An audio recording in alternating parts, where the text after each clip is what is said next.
Hello everyone, hope you all are doing well. हम कर रहे हैं फिजिक्स का chapter 1 class 12 electric field and charges. Ancient Greek philosophers जो थे उन्होंने ये डिस्कवर किया कि जब हम एम्बर क्या होता है, एक कोई भी ट्री का पार्ट जो काफी टाइम से धरती के अंदर दबा रह गया, मतलब अब वो फॉसिल बन चुका है, अब उसका जो नेचर है वो प्लास्टिक जैसा होता है देखने में। अगर हम इस एम्बर को रब करते हैं डिफरेंट सब्सटेंसेस के साथ, अभी सब्सटेंसेस क्या क्या हो सकते हैं, कोई भी कपड़ा, क्लॉथ फाइबर, वुड शेविंग्स, कोई भी वुड के टुकड़े हो गए, पेपर या कोई भी डेब्रिस या फिर लिंट। तो क्या होता है, जो एम्बर है it start attracting these material. तो ये इन मटेरियल्स को अपनी तरफ अट्रैक्ट करना शुरू कर देता है जब हम इसको रब करते हैं उनके साथ। और इस इफेक्ट को क्या कहा जाता है, एम्बर इफेक्ट। ये जो डिस्कवरी थी ये किसने की थी, थेल्स ऑफ मेलिटस। तो ये फिलोसोफर की मैंने साथ में फोटो भी लगाई है। A piece of amber when rubbed with woolen cloth। अगर हम एम्बर को वुलन क्लॉथ के साथ रब करें तब वो लाइट ऑब्जेक्ट्स को अपनी तरफ अट्रैक्ट करने लग जाता है, जैसे कि डस्ट, छोटे छोटे फेदर्स हो गए बहुत हल्के, या फिर पीस ऑफ लीव्स। यहाँ पर दिखाया हुआ ये एम्बर का पीस है, इसे पहले वुलन क्लॉथ्स के साथ रब किया तो ये देखो, ये इसने छोटे छोटे पीसेस को अपनी तरफ अट्रैक्ट करना स्टार्ट कर दिया है। ऐसे ही सेम एक्सपेरिमेंट हम घर पर भी कर सकते हैं। कैसे, आपने क्या करना है, एक कॉम्ब लेना है, कॉम्ब को ड्राई हेयर्स के साथ रब करना है, फिर उसे पीस ऑफ पेपर के साथ ले जाओ तो क्या होगा, piece of paper will start attracting toward it. Piece of paper उसकी तरफ चिपकने लग जाएंगे। ये किस वजह से हो रहा है, ड्यू टू स्टैटिक इलेक्ट्रिसिटी। अब इलेक्ट्रॉन, जो Greek word for amber is electron, और यही रूट है हमारे वर्ड्स इलेक्ट्रॉन और इलेक्ट्रिसिटी के लिए। विलियम गिलबर्ट फिलोसोफर थे, उन्होंने 1600 में ये टर्म यूज किया। क्या टर्म यूज की उन्होंने, इलेक्ट्रिक्स।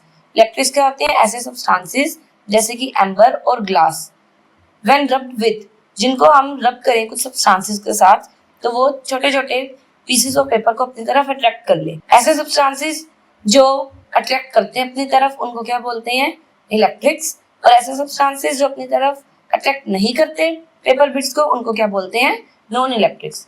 कौन नहीं करता अपनी तरफ अट्रैक्ट, जैसे कि मेटल्स, जैसे कि आयरन की रोड होगी, आयरन की रोड नहीं अट्रैक्ट करेगी। अगर हम आयरन की रोड को कोई क्लॉथ के साथ रब कर रहे हैं और फिर पीसेस ऑफ पेपर के पास लेके जा रहे हैं तब कोई अट्रैक्शन नहीं होगी, लेकिन प्लास्टिक या ग्लास की होती है। तो ये आप इसको कनेक्ट कर पा रहे हो कंडक्टर और इंसुलेटर्स के साथ। आगे हम इसको कनेक्ट करेंगे विद कंडक्टर्स एंड इंसुलेटर। ये जो एम्बर इफेक्ट है इसको अब हम नाम क्या देते हैं, स्टैटिक इलेक्ट्रिसिटी। तो स्टैटिक इलेक्ट्रिसिटी वर्ड जो है ये एम्बर इफेक्ट जो हमने पहले पढ़ा उसको बोलते हैं। तो ऐसे सब्सटेंसेस जो अपनी तरफ पेपर को अट्रैक्ट कर लेते हैं जैसे प्लास्टिक या फिर ग्लास, उनको क्या बोलेंगे, इंसुलेटर्स। और गिलबर्ट ने उसका नाम क्या रखा था, इलेक्ट्रिक्स।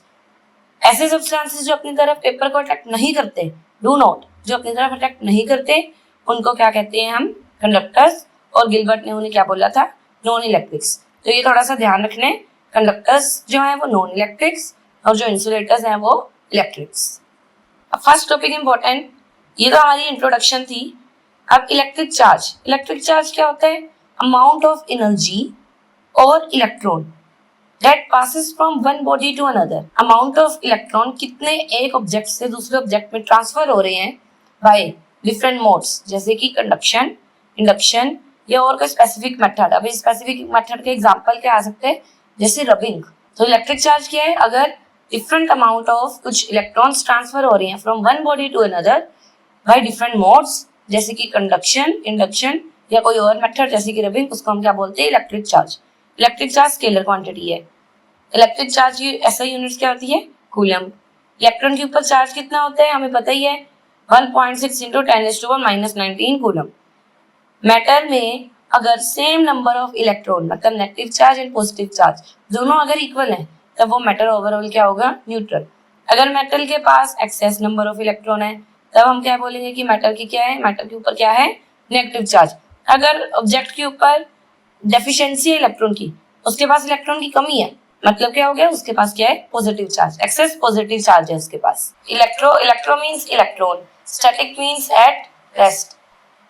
तो इलेक्ट्रोस्टैटिक क्या है, ब्रांच जिसमें हम स्टडी करते हैं चार्जेस के बारे में एट रेस्ट। चार्जेस कह लो या फिर इलेक्ट्रॉन कह लो। Study of electric charges at rest, it is considered in electrostatics. अब प्रॉपर्टीज ऑफ इलेक्ट्रिक चार्ज, सबसे पहली property additivity of electric charge, मतलब चार्जेस को हम ऐड कर सकते हैं। कंजर्वेशन ऑफ चार्ज, मतलब चार्ज कंजर्व रहते हैं। ये आगे पढ़ेंगे हम। Quantization of charge, quantization word का मतलब ही क्या होता है? फिक्स्ड, मतलब चार्ज जो है वो फिक्स्ड है नेचर में। और लास्ट प्रॉपर्टी हमें बताई है, like charges repel each other and unlike charges attract each other. First property क्या थी? Additivity of electric charge. तो मान लो मेरे पास तीन चार्जेस है कोई ऑब्जेक्ट में, Q1, Q2, Q3। तो इस ऑब्जेक्ट के ऊपर टोटल चार्ज मान लो है Q, और individual charges Q1, Q2, Q3 मिला के Q को बना रहे हैं। तो एडिटिविटी प्रॉपर्टी के according Q is equal to Q1 plus Q2 plus Q3। तो अगर हमारे पास कोई एक सिस्टम है, अभी ऊपर हमने एग्जांपल ले लिया कि दो चार्जेस हैं, ऐसे तीन चार्ज हो सकते हैं, चार चार्ज हो सकते हैं। तो एक सिस्टम में अगर जितने नंबर ऑफ चार्जेस हैं उन सबको हम ऐड करते हैं तो हमारे पास total number of charges system में कितने हैं वो आ जाएंगे। Next is conservation of charge. Conservation मतलब चार्ज की वैल्यू कंजर्व रहती है। Charge can neither be created nor be destroyed, लेकिन बस हम चार्ज को ट्रांसफर कर सकते हैं by any method like conduction and induction. तो मान लो आपके पास एक ऑब्जेक्ट है, ऑब्जेक्ट के ऊपर चार्ज कितने हैं? 0। और रोड है, रोड के ऊपर चार्ज कितने हैं? 4e। तो अब हम इसको पास ले जाए तो चार्जेस ट्रांसफर होंगे। कितने चार्जेस ट्रांसफर होंगे? So that number of charges conserve रहे। तो अब देखो यहाँ पे टोटल चार्ज सिस्टम में टोटल चार्ज कितने हैं? 4e प्लस 0 मतलब कितना? 4e। ट्रांसफर होने के बाद ऐसे क्या हुआ? दो इलेक्ट्रॉन्स ट्रांसफर हो गए from ball to the rod. Ball से रोड तक दो इलेक्ट्रॉन ट्रांसफर हो गए हैं। तो अब ये प्लस माइनस तो खत्म हो गए। तो मतलब यहाँ पर कितने चार्जेस रह गए? Plus 2e। और इसमें से भी दो इलेक्ट्रॉन चले गए थे। तो अभी हमने पढ़ा था अगर इलेक्ट्रॉन रिमूव हो जाते हैं तब क्या आ जाता है? Positive charge. दो इलेक्ट्रॉन गए हैं इसलिए इसके ऊपर चार्ज कितना आ गया? 2e। तो टोटल चार्जेस आफ्टर ट्रांसफरिंग, तो टोटल चार्ज अब कितना आ गया दोनों में मिला के? 2e plus 2e। तो 2e प्लस 2e कितना हो गया? 4e। तो before and after number of charges conserve है, देयरफॉर हमें कह सकते हैं कि इलेक्ट्रिक चार्ज क्या रहता है? हमेशा कंजर्व। नेक्स्ट प्रॉपर्टी है quantization of electric charge. Quantization word का मतलब क्या होता है? फिक्स्ड, कि इलेक्ट्रिक चार्ज फिक्स रहता है, मतलब जो इलेक्ट्रॉन्स का या फिर चार्ज का ट्रांसफर हो रहा है फिक्स अमाउंट में होगा। Quantization of charge means implies that charge can assume only discrete values. Charge की हमेशा फिक्स्ड वैल्यू हम लेकर चल सकते हैं। तो हम क्या वैल्यू लेकर चलते हैं कि जो भी चार्ज होगा it will be integral multiple of electron के ऊपर जितना चार्ज होता है। और इलेक्ट्रॉन पर कितना चार्ज होता है? 1.6 इंटू 10⁻⁻19 कूलम। ये 1.6 इंटू 10 की पावर -19 पावर में। Q is equal to Ne। Q charge, N number of electron और E क्या है? Charge on one electron. N की वैल्यू क्या क्या हो सकती है? 0, 1, 2 अप टू सो ऑन। और ये वैल्यू बहुत पॉजिटिव एंड नेगेटिव दोनों फॉर्म में जा सकती है, लेकिन पॉजिटिव और नेगेटिव दोनों वैल्यू हो सकती है लेकिन फ्रैक्शन में नहीं हो सकती। Charge can not assume any value between the integer neither in decimal nor in fraction. ना डेसिमल में हो सकती है चार्ज की वैल्यू और ना फ्रैक्शन में। और इसको हम एक्सप्रेस कैसे करते हैं? Quantization of charge Q is equal to Ne। Next property is like charges हमें पता है रिपेल करते हैं, अनलाइक चार्जेस अट्रैक्ट करते हैं। अब चार्जेस अगर पॉजिटिव और नेगेटिव है, पॉजिटिव चार्ज नेगेटिव चार्ज एक दूसरे की तरफ आएंगे मतलब अट्रैक्ट करेंगे। पॉजिटिव एंड पॉजिटिव एक दूसरे को क्या करेंगे? रिपेल। नेगेटिव एंड नेगेटिव भी क्या करेंगे? एक दूसरे को रिपेल। चार्जेस दो तरह के होते हैं, positive charge and negative charge. तो अब हमें कैसे पता, ये डिस्कवरी कैसे हुई कि पॉजिटिव और नेगेटिव चार्ज अलग अलग होते हैं? तो इसके लिए एक्सपेरिमेंट करा। जैसे हमने ग्लास रोड को रब किया वूल के साथ या फिर सिल्क के कपड़े के साथ, सिल्क क्लॉथ के साथ, और ऐसे ही हमने दूसरी तरफ रब किया प्लास्टिक रोड को कैट के फर के साथ।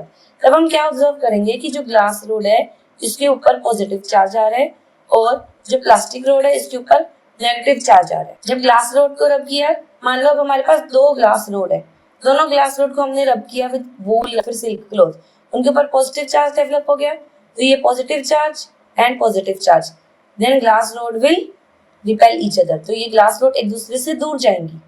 अब हम लेते हैं प्लास्टिक रोड। जब हमने प्लास्टिक रोड को रब किया कैट फर के साथ, तो दो प्लास्टिक रोड हम एक आसपास लेकर आए, तब ये दोनों रोड्स क्या हो रही हैं? एक दूसरे को दूर दूर कर रही है, मतलब रिपेल कर रही है। अब हमने क्या किया? एक ग्लास रोड ले ली, एक प्लास्टिक रोड ले ली, वो तो एक दूसरे को क्या कर रही है? अट्रैक्ट।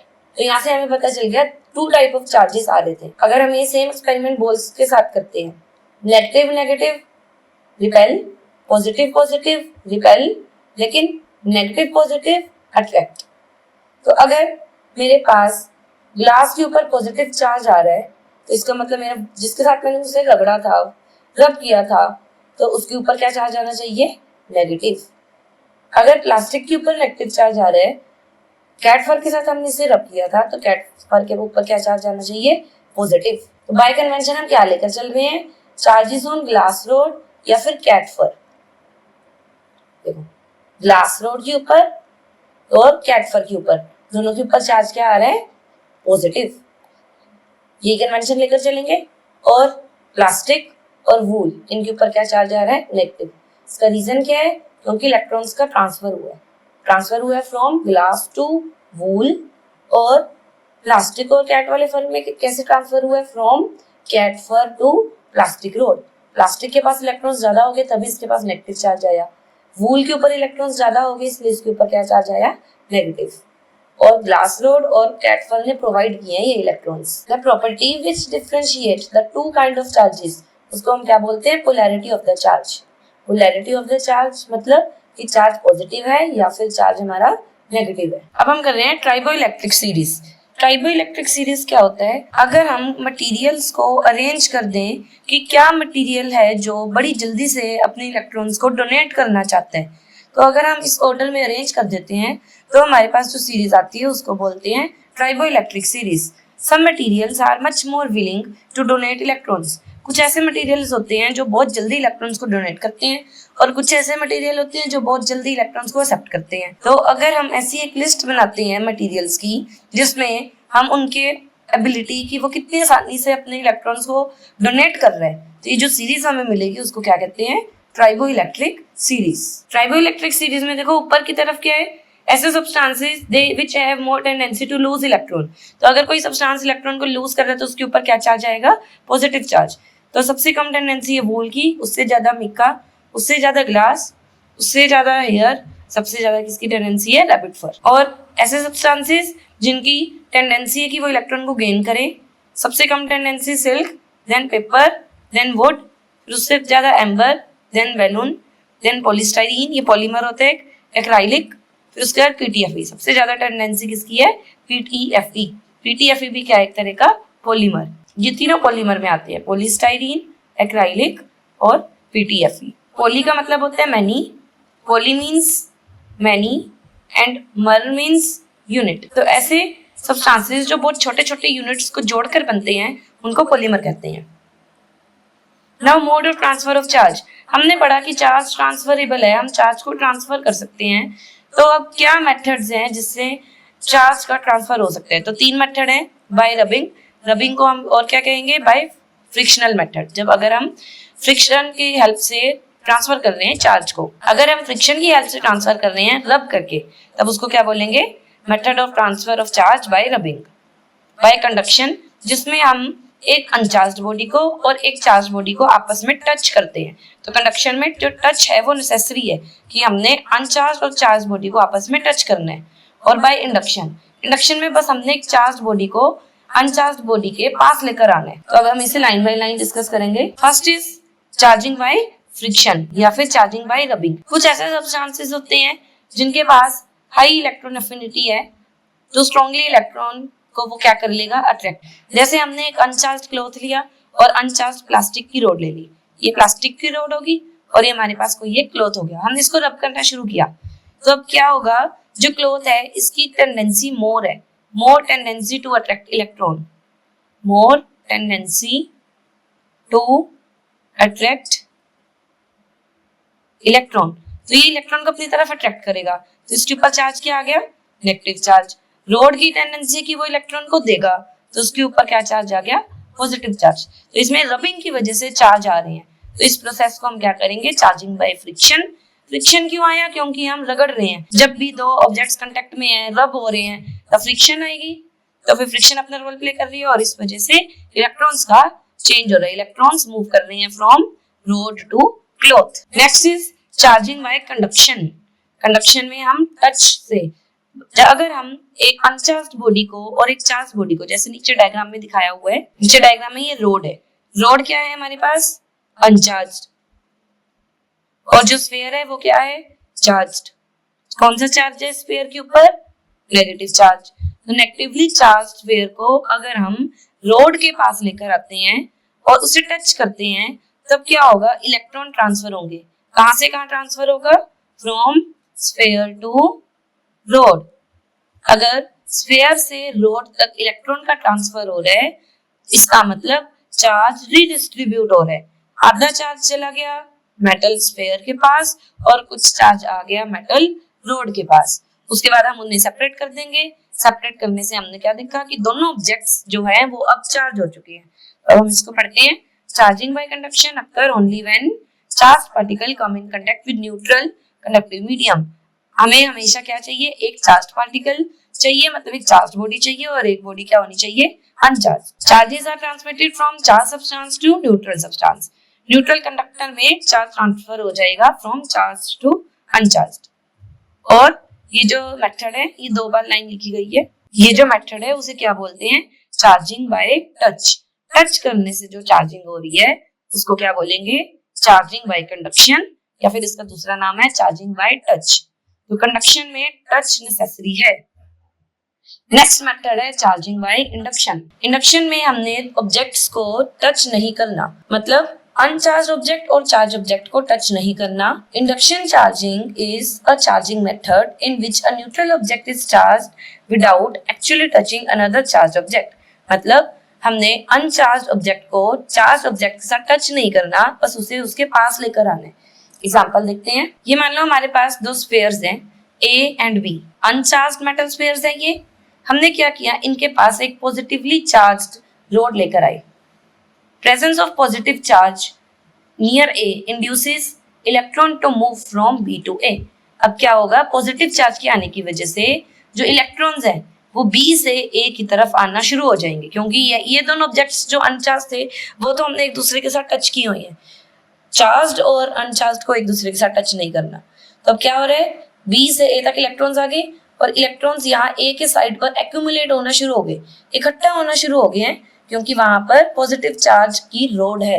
मतलब जो नेगेटिव चार्ज है, नेगेटिव चार्ज पॉजिटिव को अट्रैक्ट होते हैं, तो इसलिए सारा नेगेटिव चार्ज एक तरफ इकट्ठा हो गया, और जो पॉजिटिव चार्ज था वो बिल्कुल दूर चला गया, क्योंकि पॉजिटिव और पॉजिटिव क्या करते हैं, एक दूसरे को रिपेल। अब क्या होगा, अब हमने दोनों स्फीयर्स को सेपरेट कर दिया। दोनों स्फीयर्स को सेपरेट करने पर जो चार्जेस हैं ए में और बी में, ये क्या कर जाएंगे, redistribute. Sphere A and B, इनको हमने सेपरेट कर लिया। The 2 spheres have opposite charge. दोनों स्फीयर के ऊपर अपोजिट चार्ज आ गया। जो ए है उसमें भी नेगेटिव चार्ज सेपरेट हो जाएगा, यूनिफॉर्मली डिस्ट्रीब्यूट हो जाएगा, और बी के अंदर पॉजिटिव चार्ज डिस्ट्रीब्यूट हो जाएगा।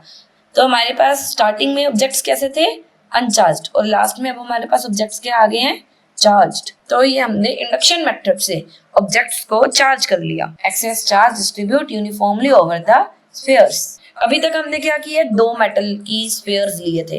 अब अगर हम सिर्फ एक मेटल का स्फीयर लेते हैं, तो ये हमने क्या करना है, एक मेटल का स्फीयर लिया, वो क्या है, ये मेटल का स्फीयर है अनचार्ज्ड। मुझे कैसे पता ये अनचार्ज्ड है, क्योंकि इसमें पॉजिटिव चार्ज और नेगेटिव चार्ज इक्वल है। अब जैसे ही हम उसके पास पॉजिटिव चार्ज लेकर, पॉजिटिवली चार्ज प्लास्टिक रोड लेकर आते हैं, तब क्या होगा, नेगेटिव चार्ज एक तरफ इकट्ठा होना शुरू हो जाएगा, नेगेटिव चार्ज एक्यूमुलेट हो जाएगा एक तरफ, और पॉजिटिव चार्ज एक्यूमुलेट हो जाएगा उसके अपोजिट साइड। इसके बाद हमने क्या करना है, जो पॉजिटिव है उसको हमने ग्राउंडिंग कर देना है, कि ग्राउंड जो है, अर्थ जो है, it is infinite receiver of the charge. Earth को हम चार्ज दे सकते हैं, तो अगर हम ये जो एक्सेस पॉजिटिव चार्ज था उसको हम ग्राउंड कर दें, तब क्या होगा, ये सारा पॉजिटिव चार्ज नीचे चला गया अर्थ को, इसको हमने ग्राउंडिंग कर दी। अब स्फीयर में चार्ज क्या रह गया, नेगेटिव चार्ज। हमने डिस्कनेक्ट कर दिया ग्राउंडिंग, थोड़े टाइम बाद नेगेटिव चार्ज अपने आप को यूनिफॉर्मली डिस्ट्रीब्यूट कर लेगा।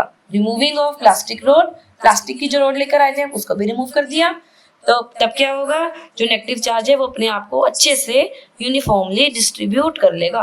अभी जो हमने प्रोसेस पढ़ा है इसको क्या बोलते हैं, इलेक्ट्रोस्टैटिक इंडक्शन। एक ऐसा phenomena process due to which an insulated uncharged conductor gets electrically charged. Starting में हमारे पास सब ऑब्जेक्ट क्या था, न्यूट्रल। न्यूट्रल ऑब्जेक्ट को हमने क्या कर लिया, चार्ज्ड। न्यूट्रल ऑब्जेक्ट को हमने चार्ज कर लिया। When held under a charged body is called electrostatic induction. अगर हम कोई एक न्यूट्रल ऑब्जेक्ट को चार्ज कर लेते हैं with the help of another charged body, another charged body, उस प्रोसेस को क्या बोलते हैं? Electrostatic induction. ऐसे ही आपने और वर्ड सुना होगा, इलेक्ट्रोमैग्नेटिक इंडक्शन। इलेक्ट्रोमैग्नेटिक इंडक्शन क्या होता है? मैं एक पिक्चर दिखाती हूँ, इससे आपको याद आएगा, आपने 10th में किया होगा कि अगर हम कोई एक मैग्नेट को हम मूव कर रहे हैं और इधर हमने कोई एक कॉइल ली है, ये मान लो कोई इंसुलेटर है, कोई भी कार्डबोर्ड का टुकड़ा है, इसके ऊपर आपने कॉपर वायर को ऐसे राउंड राउंड शेप में लगा दिया और उसके साथ गैल्वेनोमीटर अटैच कर दिया। गैल्वेनोमीटर क्या करते हैं? ये डिटेक्ट करता है कि चार्ज है कि नहीं, it detects the charge.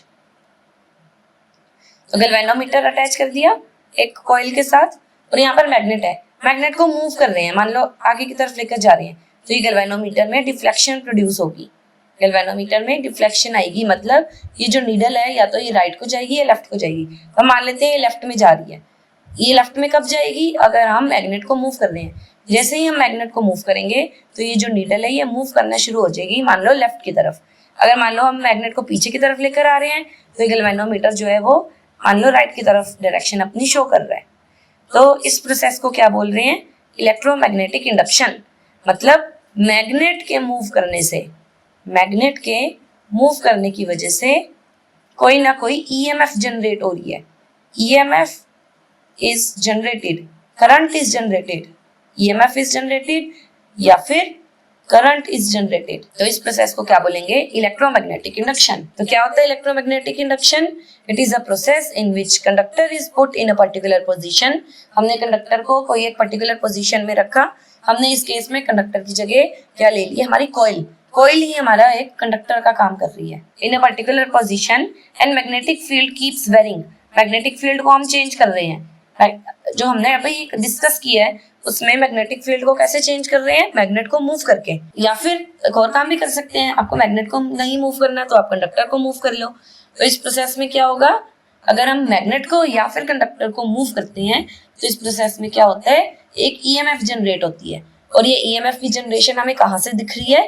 Galvanometer में जो ये नीडल है, नीडल मूव करेगी या तो लेफ्ट में या फिर राइट में। तो दोनों में डिफरेंस क्या है? हमने दोनों पढ़े, इलेक्ट्रोमैग्नेटिक इंडक्शन भी पढ़ा और इलेक्ट्रोस्टैटिक इंडक्शन भी पढ़ा। तो दोनों में क्या डिफरेंस है? इलेक्ट्रोमैग्नेटिक इंडक्शन में हम कोई इलेक्ट्रिकल कनेक्शन नहीं दे रहे, कोई हमने इसमें सेल को, बैटरी को अटैच नहीं किया है, फिर भी हमारे पास एक ईएमएफ जनरेट हो रही है, formation of EMF due to rate of change of conductor current in neighbouring conductor. क्योंकि हमने करंट को चेंज किया है, या तो मैग्नेटिक फील्ड को चेंज करके या फिर हमारे कंडक्टर को मूव करके। इलेक्ट्रोस्टैटिक इंडक्शन में क्या होता है? फिजिकल कांटेक्ट नहीं करना। इसमें क्या होगा? Redistribution of electrical charges, electrical charges की रीडिस्ट्रीब्यूशन होगी। किस वजह से? नेबरिंग चार्ज बॉडी की वजह से। हम क्या करेंगे? चार्ज बॉडी को उसके पास लेकर आएंगे, उस वजह से चार्जेस की रीडिस्ट्रीब्यूशन होगी। Electromagnetic induction can it is effective over great distance. बड़ी दूर अगर हमारे पास मैग्नेट है, मैग्नेट को हम दूर लेकर जा रहे हैं, तब भी हमारे पास ईएमएफ जनरेट होती है। लेकिन इलेक्ट्रोस्टैटिक इंडक्शन में हमें शॉर्ट डिस्टेंसेस चाहिए। It is effective over great distance. कौन? Electromagnetic induction. और electrostatic induction is effective over short distance. Electromagnetic induction में it is because of the rate of flow of change in charge flow. Charge का flow change हो रहा है, लेकिन electrostatic में सिर्फ स्टैटिक चार्जेस की वजह से इलेक्ट्रोस्टैटिक इंडक्शन आती है। In conductors effect is strongest. Electromagnetic induction कब स्ट्रॉन्गेस्ट होता है? अगर हमारे पास मटेरियल क्या है? कंडक्टर। लेकिन इलेक्ट्रोस्टैटिक इंडक्शन में हमारे पास मटेरियल क्या होता है? इंसुलेटर। ये इफेक्ट मैक्सिमम हमें कहाँ दिखेगा? In insulator. Electromagnetic induction, the cause for this is due to the magnetic field of the charges. Electromagnetic induction किस वजह से होती है? Due to magnetic field of the charges. आपने देखा ही होगा, हमने शुरू में मैग्नेट लिया है या फिर कोई हमें पता है इलेक्ट्रिक चार्जेस के 3 इफेक्ट होते हैं, heating effect, chemical effect as well as magnetic effect. तो मैग्नेटिक इफेक्ट की वजह से इलेक्ट्रोमैग्नेटिक इंडक्शन आती है और इलेक्ट्रोस्टैटिक इफेक्ट किस वजह से आती है? Due to electric field. कोई भी चार्ज पार्टिकल है उसके साथ एसोसिएटेड उसकी इलेक्ट्रिक फील्ड भी होगी, तो उस इलेक्ट्रिक फील्ड की वजह से जो इलेक्ट्रोस्टैटिक इंडक्शन है वो रोल प्ले करती है। नेक्स्ट अब हम कर रहे हैं चार्ज और मास में क्या डिफरेंस है। अब हमें पता लग गया इलेक्ट्रिक चार्ज क्या हो सकता है, या तो पॉजिटिव, नेगेटिव या फिर जीरो, लेकिन मास हमेशा क्या होता है? हमेशा positive. Electric charge is quantized, इसको हमने किया था Q इक्वल NE। चार्ज हमेशा क्या रहता है? क्वांटाइज्ड। लेकिन जो मास है, क्वांटाइजेशन ऑफ मास अभी तक हमने उसको इस्टेब्लिश नहीं की है। चार्ज का कोई लेना देना नहीं है स्पीड के साथ, charge does not depend on speed. लेकिन जो मास है, mass increases with the increase in speed. Speed of light को अप्रोच करता है तब मास कितना होता है? हो जाता है ऑब्जेक्ट का इनफाइनाइट। तब मास क्या हो जाएगा? इनफाइनाइट। इलेक्ट्रोस्टैटिक फोर्स में भी अट्रैक्टिव और रिपल्सिव। इलेक्ट्रोस्टैटिक फोर्स अट्रैक्टिव भी हो सकता है और रिपल्सिव भी हो सकता है, लेकिन ग्रेविटेशनल फोर्स हमेशा क्या होता है नेचर में? अट्रैक्टिव। दो ऑब्जेक्ट्स, ग्रेविटेशनल फोर्स अगर दो ऑब्जेक्ट्स के बीच में है तो वो हमेशा क्या होगा? Attractive. Charge body always has मास, कोई भी चार्ज बॉडी है उसके पास हमेशा मास होगा, लेकिन a body having mass may not have net charge. अगर ऑब्जेक्ट के पास मास है तो जरूरी नहीं है कि उसके पास चार्ज भी होगा। उसके पास हो सकता है कोई चार्ज ना हो, उसका चार्ज जो है हो सकता है वो जीरो हो।